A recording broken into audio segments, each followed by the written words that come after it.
సమస్యలు అందరికీ వస్తాయండి. కానీ కొందరు సమస్యలు నేను చెప్పుకోలేను. ఇక్కడున్న కనబడుతున్న మా అమ్మ ఈ కొడుకు విషయంలో ఎక్కడ పరిగెట్టాలో తనకు తెలియట్లేదు. తనకు వచ్చిన ప్రాబ్లం, కొడుకు వయసు కూడా పెద్దది కాదండి, 36 సంవత్సరాలు. గంట జ్ఞానేశ్వరరావు పేరు. తనకు వచ్చిన సమస్య వింటే చాలా బాధాకరంగా ఉంది.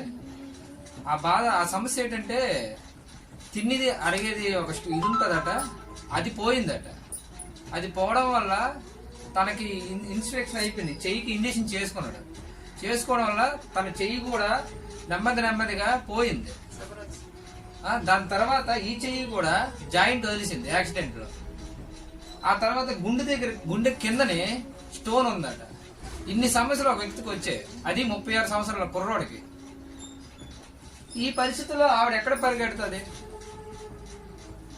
సో మనం చేయాల్సింది ఏంటంటే, వీళ్ళకి ఈ ఇల్లు కూడా సొంతం కాదటండి.